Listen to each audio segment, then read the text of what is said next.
The speeches are done and the promises have been made. The UN climate conference comes to an end, but are we any closer to saving the planet?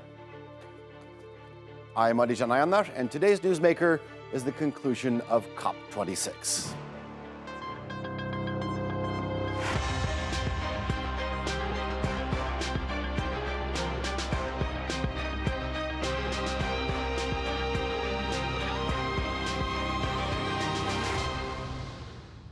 The future of humanity is in the hands of the world's most powerful people, and COP26 was hailed as their last best chance to tackle the climate crisis.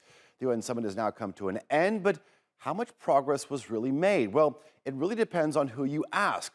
There were definitely major breakthroughs over the past 2 weeks in Glasgow, but are they big enough to make a difference?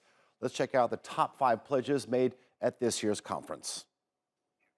137 nations, including Brazil and China, vowed to end deforestation by the year 2030.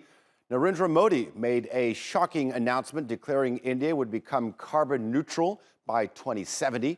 Over 100 governments agreed to cut their methane emissions by 30% within 10 years. 34 countries and several leading car manufacturers agreed to only sell electric cars by the year 2040. But some of the biggest automakers, as well as in the United States and China, did not sign up for the agreement. However, Beijing and Washington did agree to work together over the next decade as the world's 2 biggest polluters to drastically reduce global heating. They may sound like promising pledges, but according to a report by Climate Action Tracker, a coalition of the world's most respected climate analysts, they will only barely make a dent. They've warned that based on these short-term goals, the planet's temperature could rise by 2.4 degrees Celsius by the end of this century. That's significantly higher than the 1.5-degree rise pledged in the Paris Climate Agreement. And remember, the commitments made at this year's summit are just that, commitments. Whether governments keep their word is another question entirely. Now, outside the summit in Glasgow, Scotland, Greta Thunberg told a protest that COP26 had been a failure and that she didn't trust those inside to deliver. Inside COP, they're just politicians and people in power pretending to take our future seriously, pretending to take the present seriously of the people who are being affected already today by the climate crisis. Change is not going to come from inside there. That is not leadership. This is leadership. This is what leadership looks like. If Greta Thunberg is right, the world is in serious trouble. Millions are already feeling the effects of the climate crisis. In July, a wave of ferocious wildfires tore through California as the state battled the second biggest blaze in its history. Southern Madagascar is in the midst of its worst drought in decades, with thousands on the brink of famine. Not to mention the surge in crippling heat waves and flash floods, all driven by climate change. And while some have patted themselves on the back, in Scotland, UN Secretary-General Antonio Guterres has warned the goal to limit global heating is on life support. 1.5 degrees is still on reach, but in life support. And we face, if the present national determined contributions are implemented, we face an increase of emissions in the next decade. Antonio Guterres there is saying enough hasn't been done. Is he right? To discuss that, I'm now joined from Glasgow by philosophy professor Rupert Read, a former spokesperson for Extinction Rebellion and the author of This Civilization is Finished. From Perth, Australia, is Peter Newman. He's a professor of sustainability at Curtin University and also an advisor to the United Nations Intergovernmental Panel on Climate Change. And Anya Knechtel is in Ottawa. She's a policy specialist leading work on climate change and natural resources for Oxfam in Canada. Welcome to all of you. Good to have you on the show. Rupert, let me begin with you.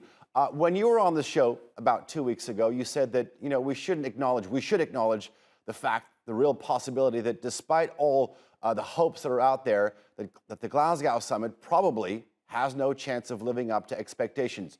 Do you walk out of this with the anticipated disappointment that you had? Absolutely. If anything, I would say it's in fact a little worse. If we look at the actual draft agreement that we now have, it is catastrophically weak. It really doesn't contain anything at all other than blah, blah, blah, except for saying that it's going to bring various things back next year. But you know what? I really think we've had enough of kicking the can down the road. We cannot keep saying, well, it'll be better next year, it'll be better next year.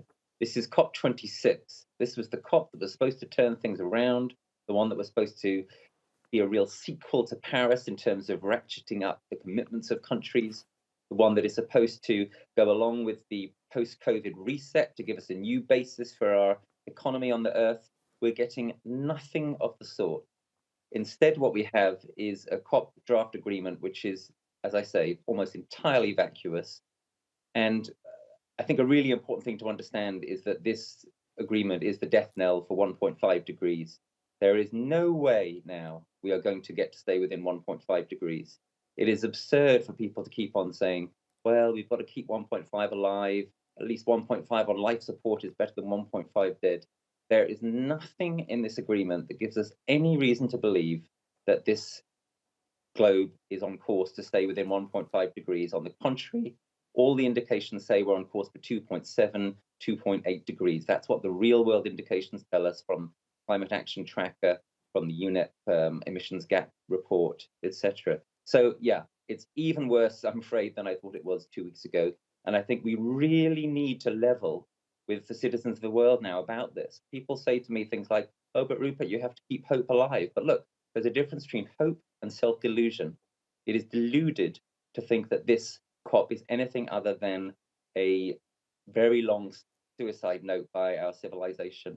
It is deluded to think that 1.5 degrees is alive after this COP. I'm sorry to have to say these things extremely bluntly, but that is the situation that we're in now, and it does not serve anybody to deny it. Peter, let me ask you, are you delusional? Because 2 weeks ago, you sounded a little bit more optimistic when compared to Rupert. Yeah, it's not hard to be more optimistic than Rupert, but I would suggest that this has been a disappointing event so far, but they are still meeting. There is still a work going on. It's not looking, it's pretty difficult in there. I've just been talking to one of the people who's in there and working on the final draft. So they're certainly not finished, and there's a lot of argy-bargy going on. But just a minute, Ruth. Let me finish, please. Yeah, I haven't even started to say anything. I didn't devil people about that. The language is weakening. The language on fossil fuel subsidies is now weaker than it was 24 hours ago. That's fact, isn't it? Well, I don't know, because that's what they're doing. I don't think you can know either, because that's what is happening inside. Now, the actual text will probably be disappointing in the end, but it will have something to cling to that we can push on with.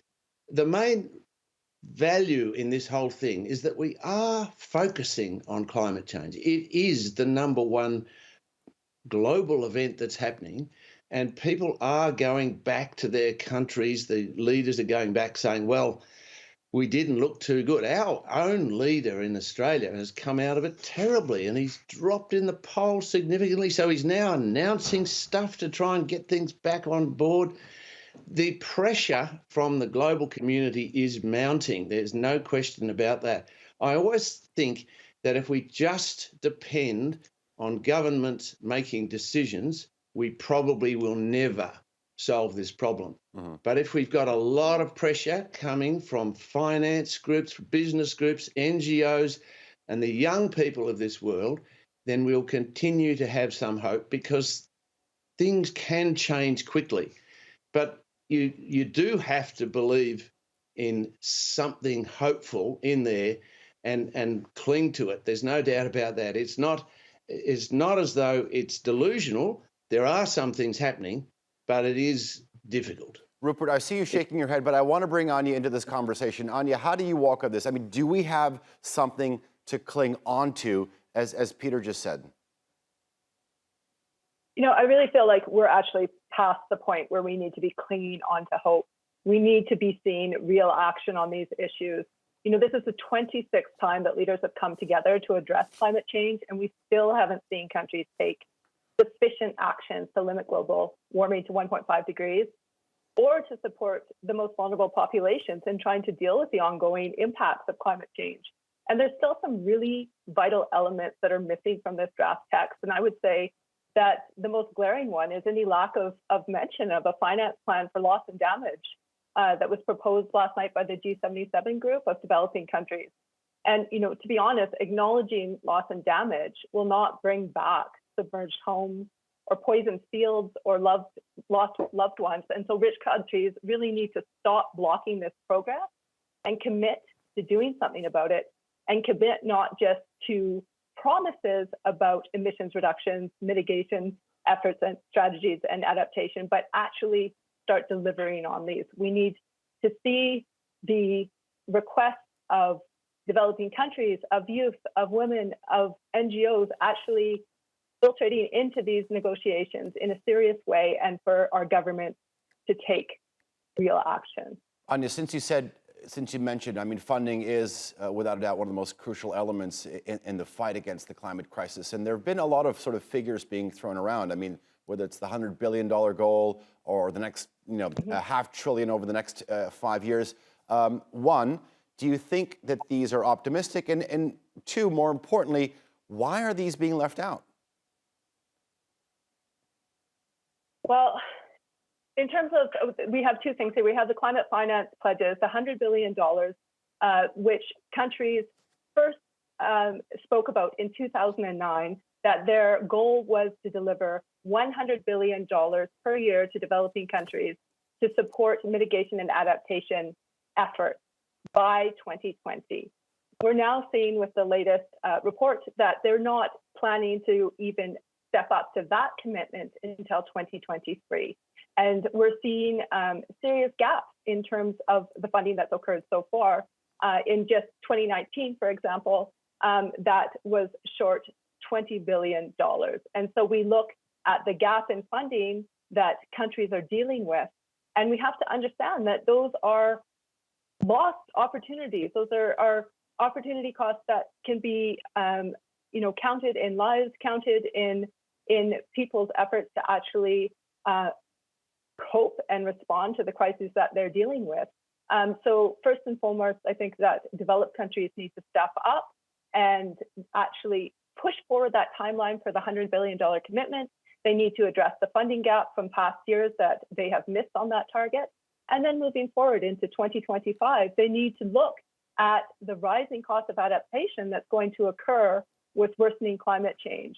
And they also need to take a serious look at loss and damage, recognize that those costs are being borne by countries who are the least responsible for the climate crisis. And they need to take responsibility to step up and help to deal with those costs. But you can't address through adaptation. You can't address through mitigation, because even with those efforts, we're still seeing catastrophic effects of climate change on communities, on people's lives. We see island nations losing everything, losing their culture as they see their nations and their communities and their homes submerged in rising sea levels. So this is a really serious issue that needs to be addressed. Indeed, it is.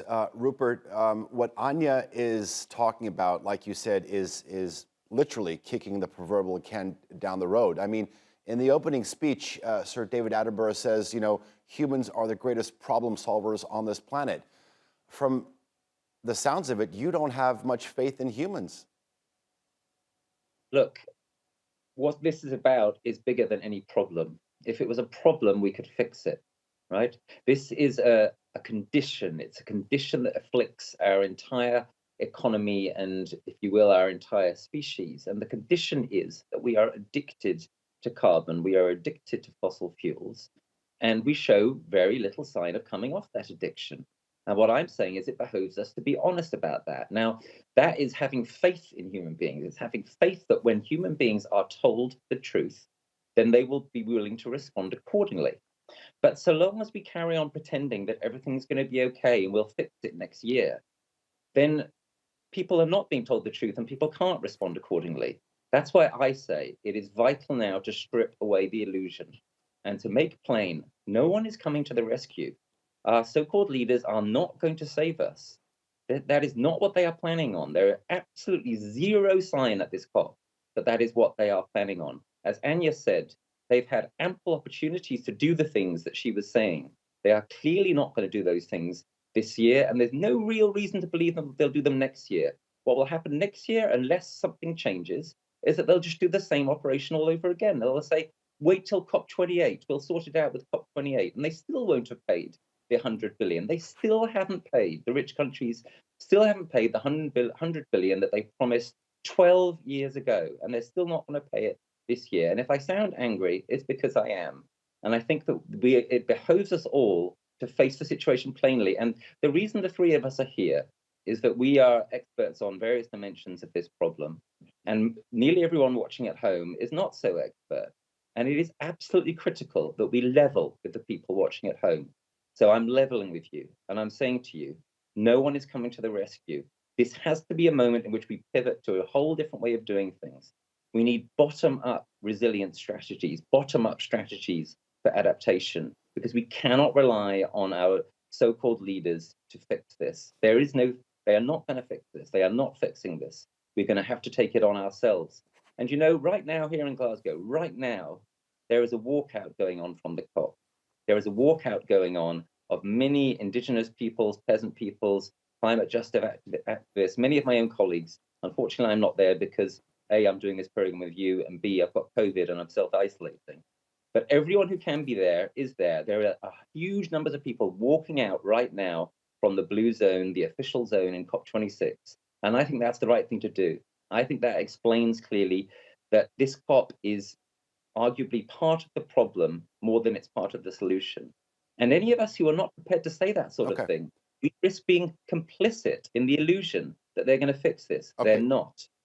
Rupert, I hope you get better soon. Peter, let me ask you. I mean, Rupert said that we need to level up. I want you to level up with us. I mean, I mentioned at the beginning of the show that the Indian Prime Minister's announcement that India would become carbon neutral by 2070. But net zero only means that we continue polluting the environment as long as we sort of manage to subtract the same amount of greenhouse gases from the atmosphere, right? So, I mean, my question is, don't you see the dilemma between the condition and the problem? I mean, you can't stop global warming. You can stop the global warming process, but you're not tackling the exact root of the cause. Well, the root of the cause that Rupert has said is that we are addicted to fossil fuels. I agree with that. And it's been my work since the 1970s to focus on getting rid of oil. That's been my particular thing, in oil and transport. And I would have to say the first thing was to recognise that we are addicted and to accept that. And that climate addiction issue has been very clearly won by the recognition that we do have a problem. And the Paris Agreement was really saying, everybody now says, yes, we are addicted and we have to start a transition. So the second step in any addiction is a transition away from it. And you begin in small steps, and that process is underway. So what can we do now?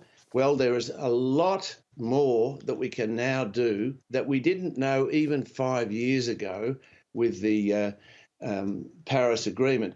There is a lot better known now about solar and wind power that is now the cheapest form of power the world has ever known. It is cheaper by far than any fossil fuel type of power. Okay. So that transition can be done. That's one of the things. And there are other things that are happening in the transport area as well. And India, actually, their announcement that was very significant was that by 2030, they would be 50% renewable in their power system. Anya, that's major. Okay, Anya, let me ask you, I mean, does climate finance have deep enough pockets, as Peter was saying, to rid humanity of our addiction to fossil fuels? Look, there's a level of hypocrisy here that at the same time that we're financing adaptation, we're financing mitigation, we're also still continuing to finance fossil fuels. We've seen a few positive commitments at COP. There's been a group of countries who have committed to ending international fossil fuel finance. for unabated projects. There's also been the movement for powering past coal to end the use of coal-fired power across the globe more quickly. But let's be honest, this really needs to be a concerted effort across all major lenders, across all governments, to not only ramp down the funding on new fossil fuel projects, but to start shutting down the investments that we currently have in fossil fuels and using that money to invest in this green transition to renewables, to actually supporting countries to ensure that they're on a path that's sustainable in terms of their energy production, and that they're addressing the energy poverty that people within their countries are experiencing through renewable energy. And in the process of that, support countries and the people therein on the path to just transition so that we can move through this transition quickly, but also in a way that supports people who are being affected by it. Let me ask you, why do you think it's becoming more and more difficult to sort of get unanimous action across the board when it affects us all? Why can't we get more Montreal protocols? Yeah, absolutely. I mean, the Montreal Protocol was obviously very, very effective. It's seen as in terms of the ozone gases, as being very effective for that. But look, meetings such as COP are hugely important in terms of trying to increase pressure for collective action. What we're seeing is that countries are possibly stepping down to the lowest bar rather than trying to lift up their ambition together. And that is absolutely what needs to occur here. I think we are seeing a shift in the discussions in different financial markets, certainly in civil society, that urgency of this issue is actually starting to be felt, heard, and we have to remember that this is not sort of a theoretical debate, and it hasn't been for a long time. People are absolutely experiencing the impacts now, and so I think that's what leaders need to listen to. They need to focus on the work that needs to be done here in terms of setting goals and having clear pathways to Rupert, move forward on a path. You aren't very hopeful of collective action. I mean, you wrote that one of the biggest differences between the Montreal Protocol, which was instrumental with the ozone problem, and the entire COP process is that, Montreal had enforcement powers. I mean, it had sanctions, and that finance and trade ministers around the world, including the World Trade Organization, is not going to come on board. It's not going to jump on this ship today. So how do you formulate something that's a win-win for everybody? It's a great question. It's a very hard question. I think we have to start considering radical possible answers to it.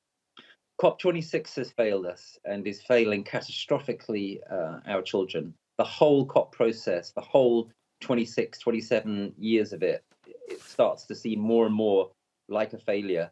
Perhaps what is needed is for those nations which are clear about this and who want to go further and faster than those nations that are holding others back, India, Saudi Arabia, Russia, to some extent America, China. I mean, most of the world's big nations are actually laggards here. Perhaps what's needed is for the, as it were, climate progressive nations to start something that goes beyond the COP process, to start something which could actually be enough, something which does have enforcement powers in it, something which has global justice and climate justice built into it. I'm talking about a kind of breakaway strategy here. It's a very bold idea. I have no idea whether it'll get anywhere, but it seems to me that bold ideas are now what we need, because we're in a situation where this generation of leaders are catastrophically failing us. And that's why I say to people watching at home, be afraid. Be afraid. This situation is now going to carry on getting worse for a very long time to come. The ring of fire you saw around the Mediterranean this summer, for example, that will happen again. It'll happen worse. It'll happen in my country, the UK, which has got off very lightly so far. This is the kind of truth-telling that we now need, and countries that are willing to actually step up and do something about that, they're going to have to go beyond the COP process. Okay, Peter, Rupert said that be afraid. This is going to continue. Do you think that fear is going to be enough of a motivating factor to actually get some real change done? No, fear is the opposite of bringing about real change. What happens under fear That's in wrong. politics, False. the That has been very proved false strong for years, Peter. reactions occur that are extreme. They lead to extreme right-wing reactions that where people step in and do terrible things. Human rights are lost and so on. That possible way of doing it is not going to lead to the change we need. That's why I say hope is important. It's important to concentrate on what is working now and build on that. When you do that, then you can get change. Fear does not work. Yes, it does work. That's why Extinction Rebellion has worked. That's why the school climate strikers have worked. You, my friend, are out of move over. You're part of the problem. I've been involved in politics enough to actually get something done to see how change occurs. And when it occurs, it doesn't occur through fear. It occurs when you generate a vision of hope and you achieve it politically. Peter, Rupert, I'm afraid we're coming to the end of the show. I want to thank you both, and Anya, you as well, for your time. We're going to have to continue this conversation at a later date, but thank you very much for coming on. I do appreciate all of your analysis. Thanks for watching. You can follow us on Twitter @_newsmakers, and be sure to subscribe to our YouTube channel. I'm Adijan Ayanash. Until next time, see you later.